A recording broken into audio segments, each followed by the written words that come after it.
You're listening to Psych with Mike. For more episodes or to connect with the show with comments, ideas, or to be a guest, go to www.psychwithmike.com. Follow the show on Twitter @PsychWithMike or like the Facebook page @PsychWithMike. Now, here's Psych with Mike.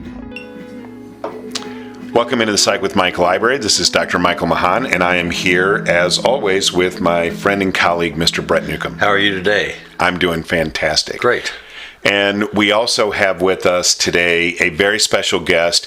This is actually our 200th episode, and so I'm so excited that for episode 200, we are talking to a guy that I've actually known for a long time. I met you, mystery caller, when I was working at the radio station 97.1 and interviewed you a couple of times there and have been just such a fan of yours.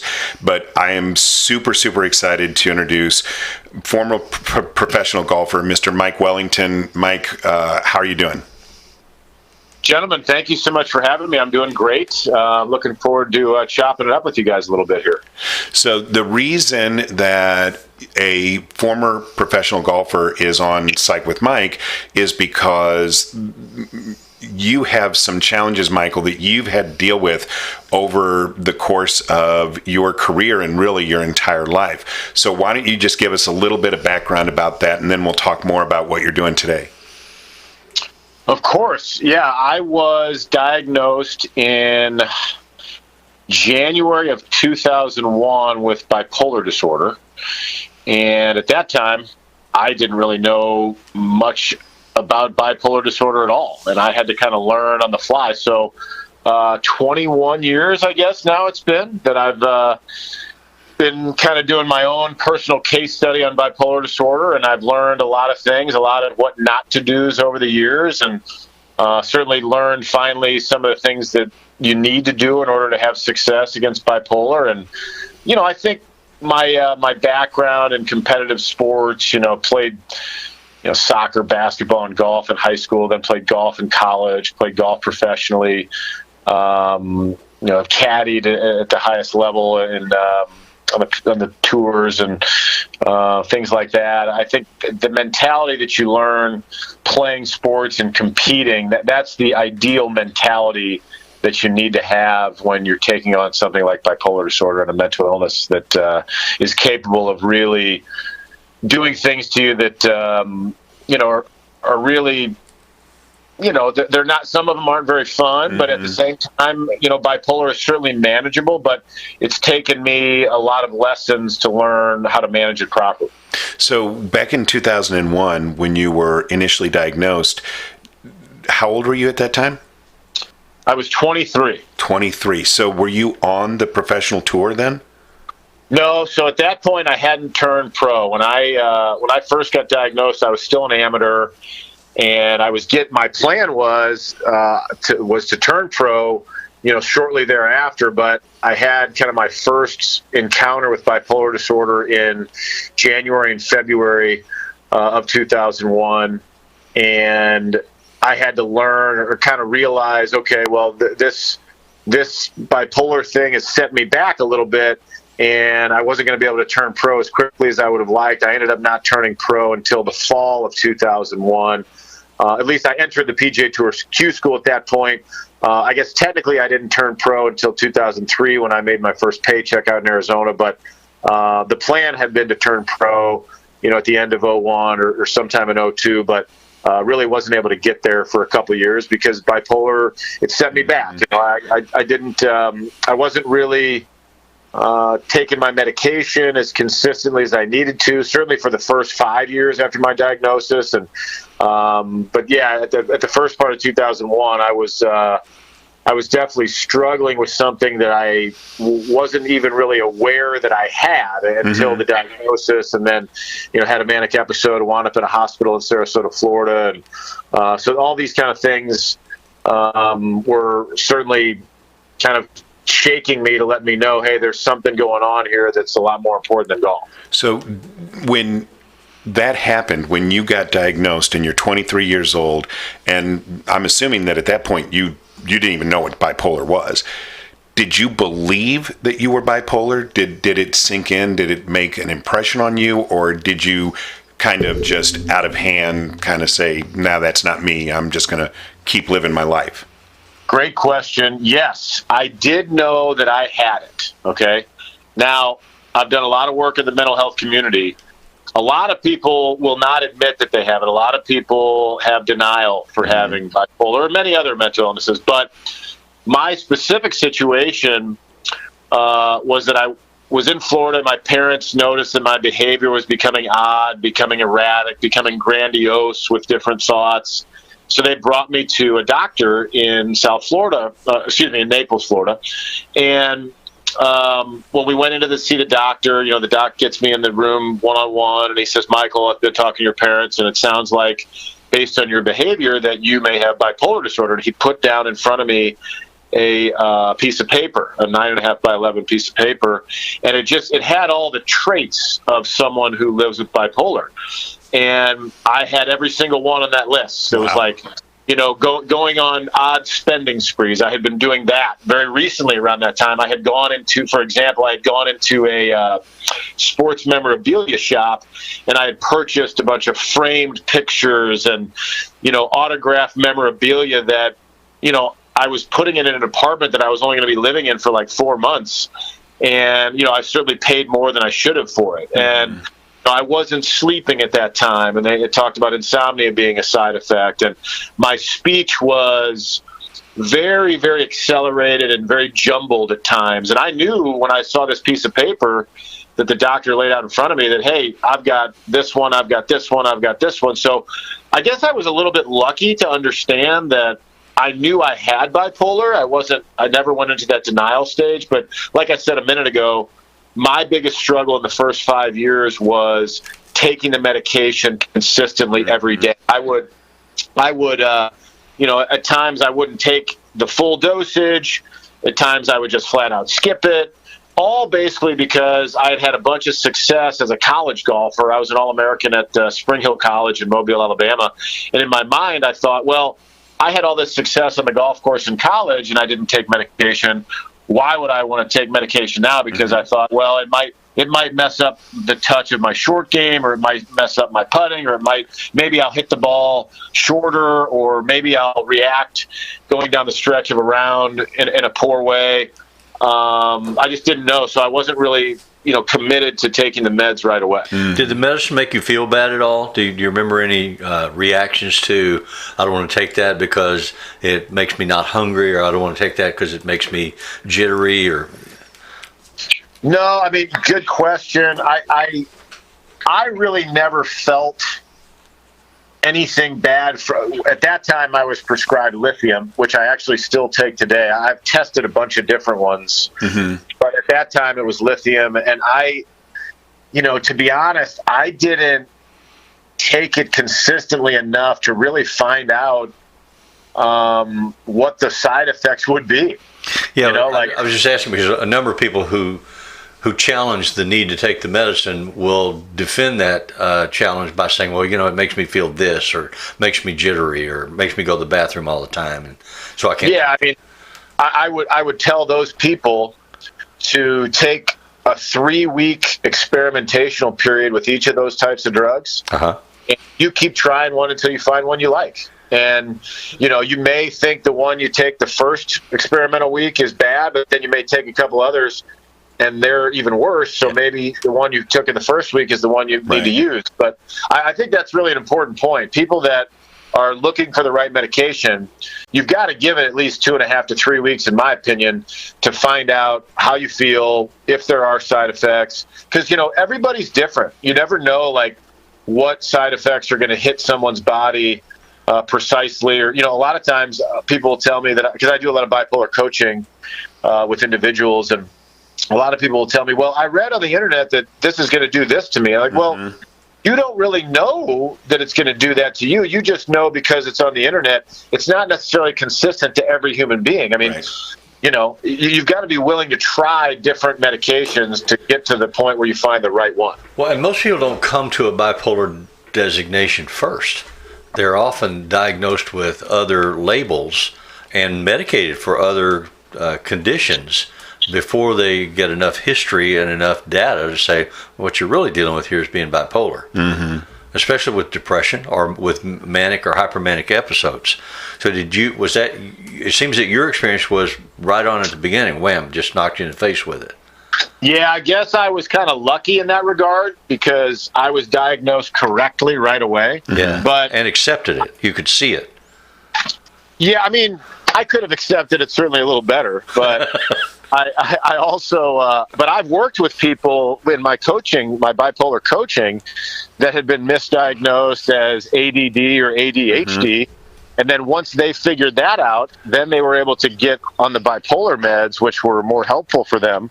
So yeah, it's difficult when you're talking about bipolar and schizophrenia because those two are only diagnosable by behavior. You know, you can't, like, it's not like you can have a blood test or find something out that, you know, do something specific to find out if you have it. Your behavior has to almost become erratic enough where people notice it, and then you can kind of start looking into the details of that behavior to get the proper diagnosis. But you were not taken, or you were inconsistent with your medication regime for reasons that felt very important to you. You thought that it might change your golf game. So for whatever reason that somebody is inconsistent, what finally convinced you that it was important to be consistent with that medication protocol? Well, I can tell you precisely when that was. That was in late May of 2006.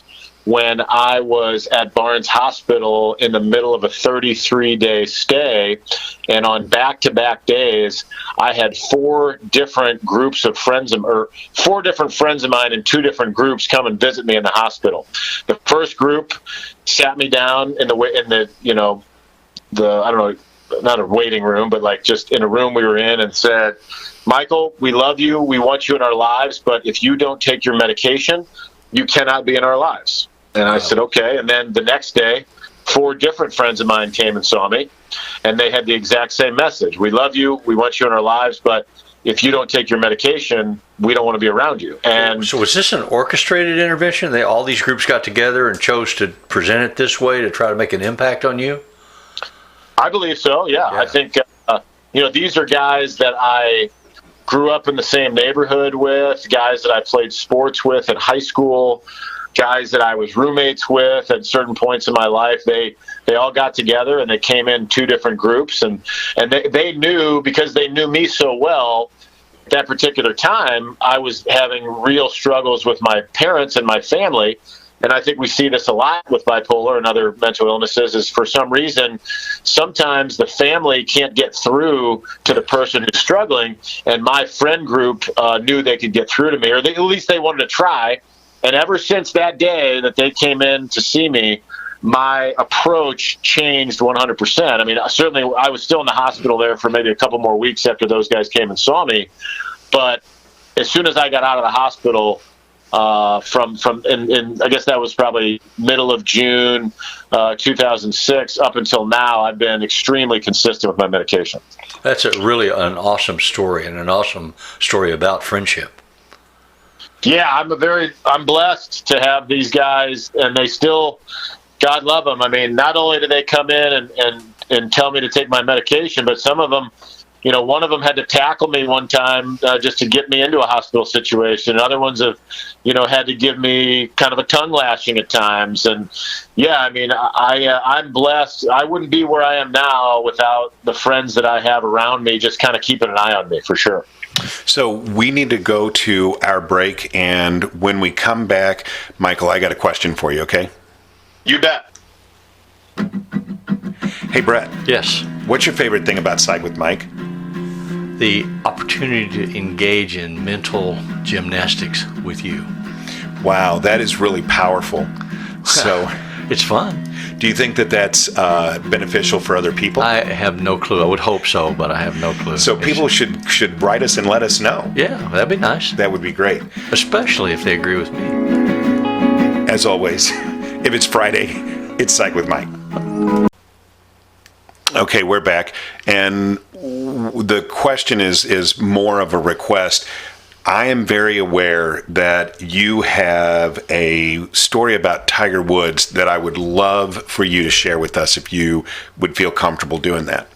Absolutely. I just gave a talk in Pinehurst, North Carolina, and talked about that. It's actually, the Tiger story is a major part of my speaking career. I mean, I always mention this story because certainly when people mention Tiger Woods, it gets their attention. And but basically what happened was, this was around the time that I was diagnosed. In fact, it was right before I was diagnosed.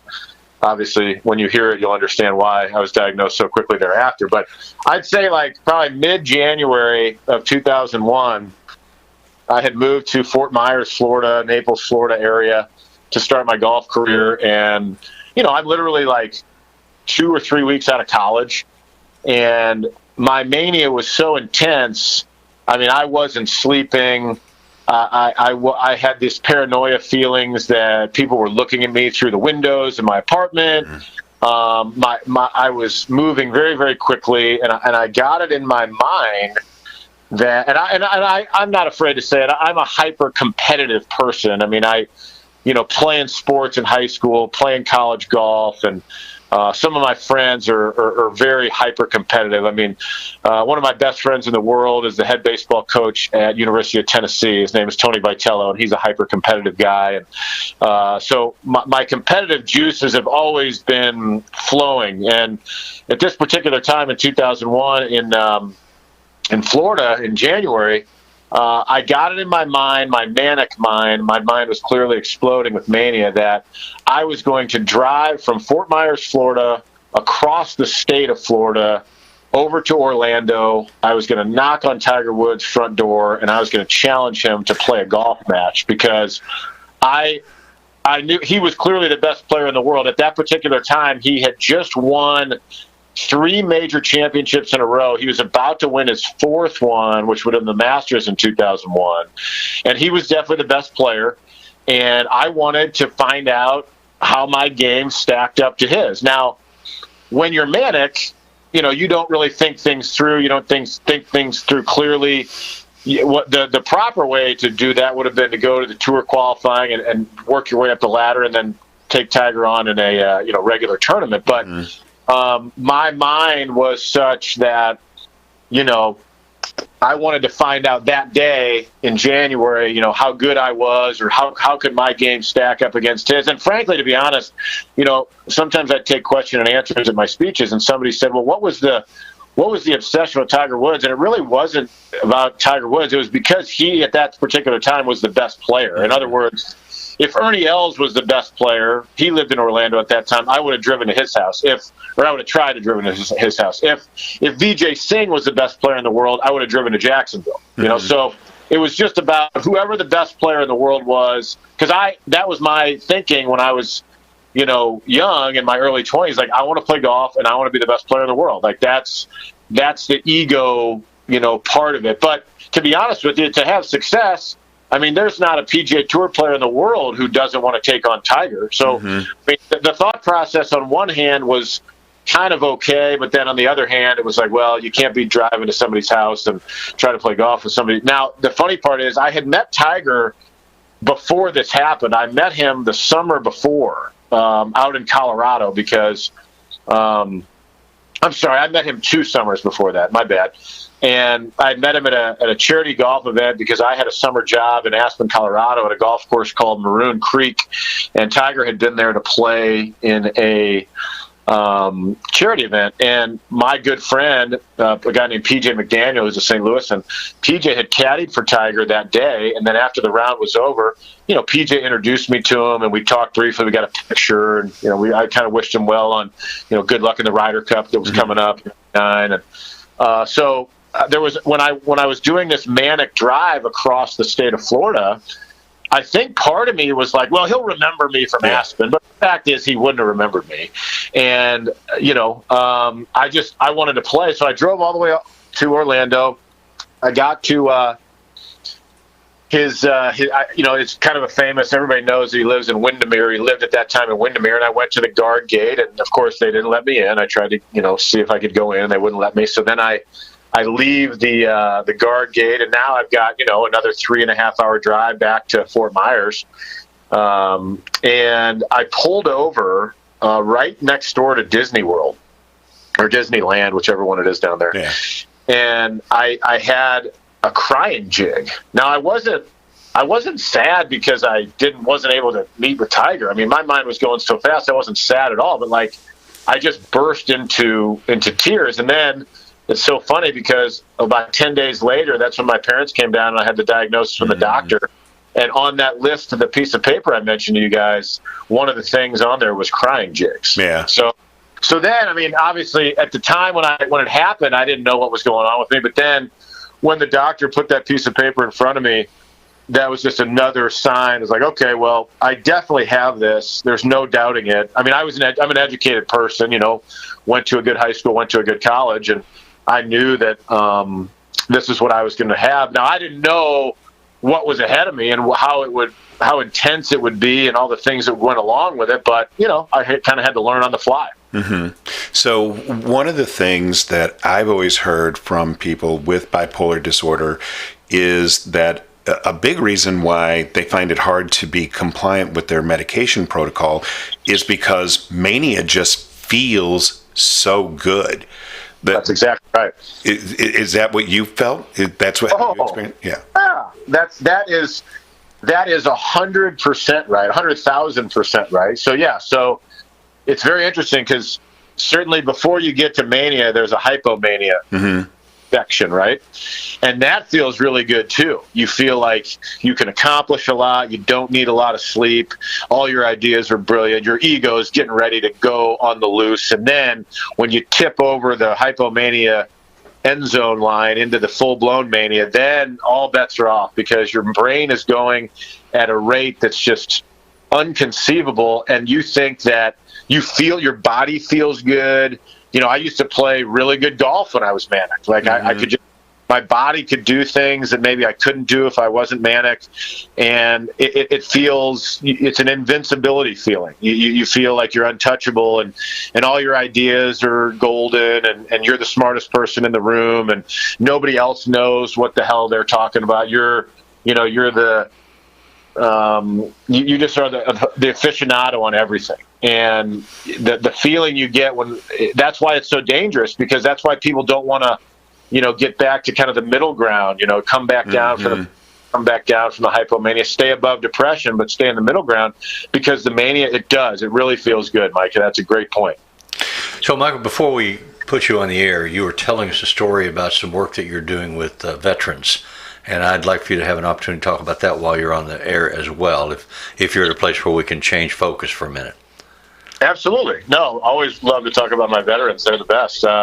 So basically, when we started Birdies for Bipolar back in the summer of 2013, we had our first event out of Gateway National over in Illinois. And both my grandfathers were in the Navy. And I called the VA hospital and I said, hey, do you guys have any of your veterans that play golf? We'd love to invite you out. You can have 2 or 3 foursomes. You don't have to pay. Just come and play and just enjoy the day, have some food, and enjoy the tournament. And sure enough, they sent us 2 groups.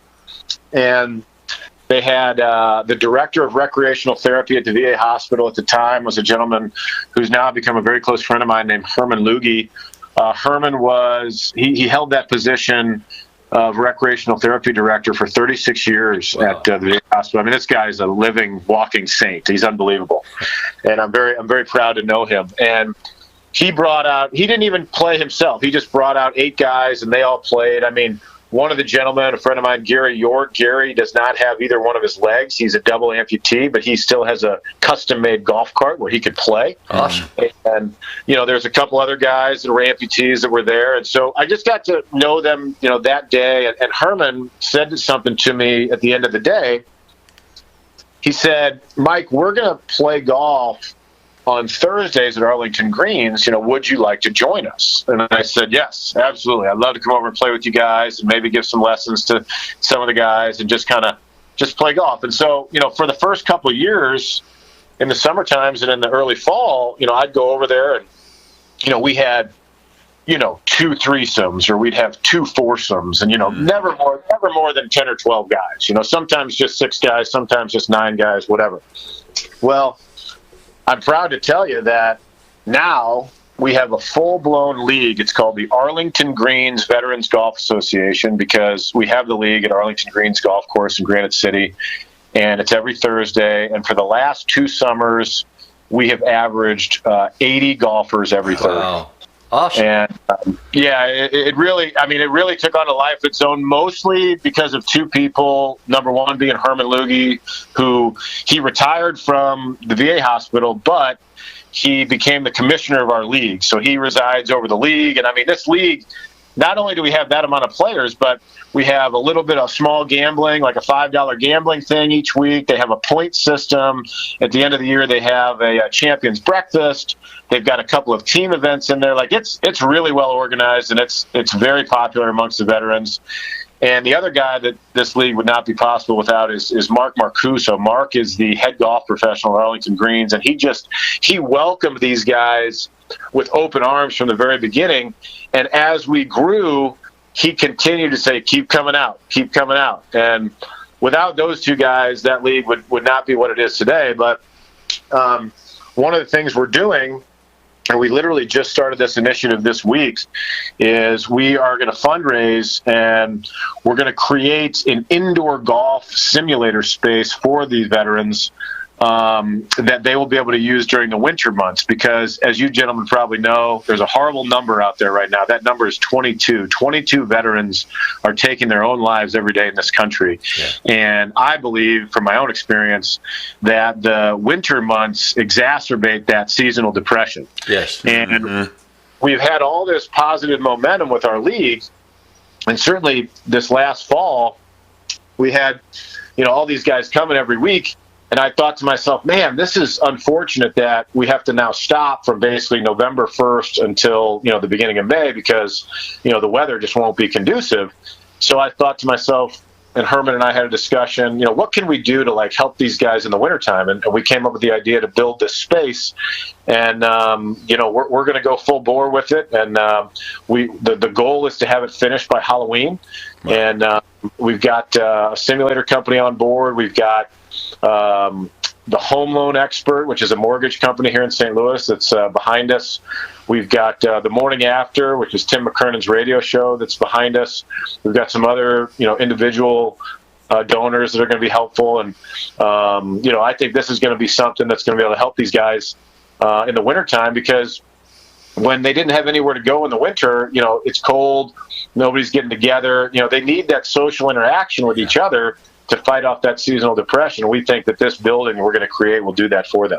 And, you mentioned the Home Loan Expert, so that's Ryan Kelly. People in St. Louis may know him, if you're not in St. Louis, you may not recognize the name, but, he's a huge sports guy, and when he gets behind a cause that he believes in, he's a force, man. He's a force. Let me tell you, I can't say enough good things about Ryan Kelly. I had the pleasure to spend some time with him at a spring training a few years back, and we hit it off a little bit. And he's been helpful with us to this point with our veterans. But when he found out that we were going to do this, I got a phone call from his marketing team, and this is back in November. And his marketing team calls me and says, hey, we want to get involved. We want to contribute financially. We also want to help you raise other funds. You're going to have a couple people at our disposal to help with these kind of marketing and advertising ideas. And they've been outstanding. So, yeah, Ryan Kelly is certainly one of those people that is helpful for veterans. And I'm assuming that veterans, it is not a requirement that they have bipolar to be a part of this league. So this is separate from what you do with Birdies for Bipolar. So what is Birdies for Bipolar? Tell us about that, how that started, and what you guys do to try and give back to the community, in better mental health awareness. Well, I wouldn't say that they're separate. I would say that they're. I would say Birdies for Bipolar and the Arlington Greens Veterans Golf Association are teammates. That's the best way I can explain it, right? So good description. Yeah, I think we're working together. And to your point, Mike, that was a good question about, do you have to have bipolar to play in the league? No, the reason that I started getting involved with the veterans and one of them involved is because I knew what it's like to feel depression and anxiety because of my own bipolar, right? And I also knew from my own research that the PTSD that all these guys feel from their work, overseas and helping our country, it's the same type of feelings, the depression, the anxiety. They're all very similar. So I just wanted to make sure that, we were able to get everybody together to play golf. That's how it really just started. It was just trying to get everybody together to play golf because I knew how powerful recreational therapy could be. And then, I have to tip my cap to the veterans because when they do something, they do it full out. And we, this league, it was a grassroots thing. We never advertised for it. It was word of mouth. And we went from literally 8 guys to now we have 128 people, veterans of a list that is used every week. Now, like I said, we average 80 a week, but there's 128 that are on the list, and that list is growing. Yeah, so that's amazing.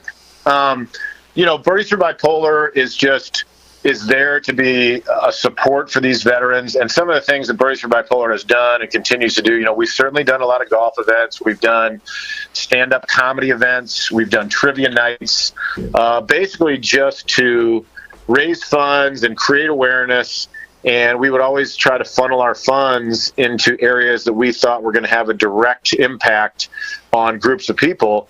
And the organic nature of the success of this league just kind of all made sense because it's golf, it's getting the veterans together, and it's attacking that specific time of year that can be more challenging for people, when the weather is cold in those winter months. So, I guess you could say that Birdies for Bipolar and the Arlington Greens Veterans Golf Association are brothers at arms, Okay. So, but Birdies for Bipolar itself as an entity is I guess it's a 501c3? Yes, sir. And so that's just a charitable organization.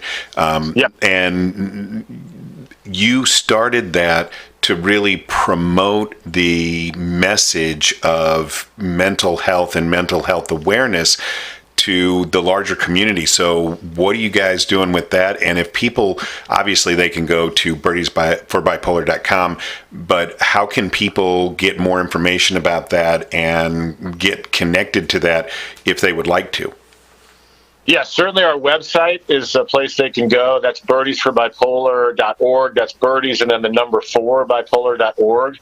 And yeah, our mission is to destigmatize, to let people know that, hey, you know what? I may have bipolar. I may have schizophrenia. Even though bipolar is in the name of our organization, if you go to the homepage on our site, we talk about all the mental illnesses. And one of the things that's on our homepage is 24% of the population has been diagnosed with some form of mental illness, right? Mm-hmm. Well, that's only the 24% who are willing to go find out what's wrong with them. Yeah. Right? So it's probably closer to 45 or 50%.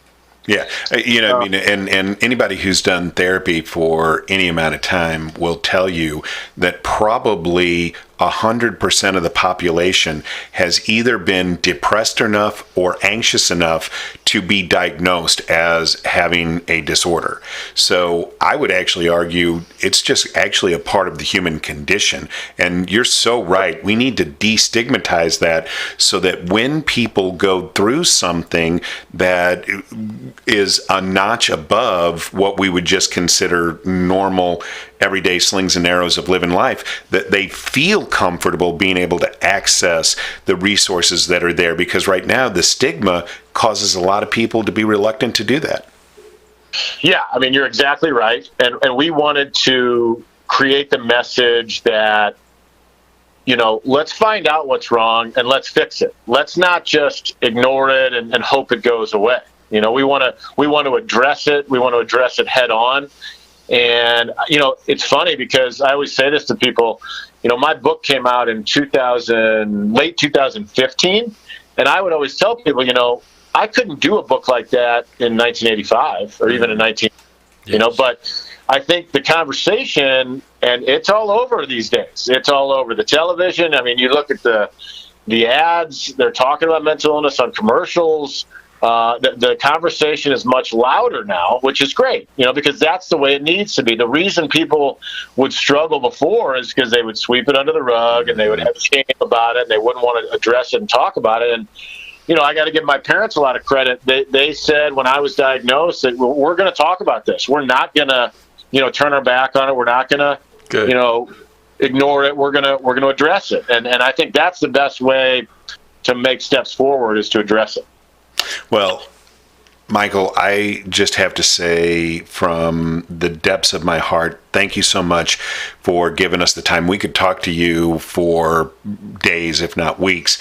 And, we definitely want to get you on the show. You actually said before we started turn the mics on that you'd be willing to come into the studio, which is great. So the next time we do this, we will definitely have you in the studio. We will definitely get that set up. But I just really appreciate your time. You have such a unique voice, and to have been in the spheres of influence that you've been in really helps to normalize the message and really helps people to be able to say, hey, you know what, if a guy like Michael Wellington can acknowledge this, then I can acknowledge it. And I just think that that's so powerful. So again, I really appreciate your time.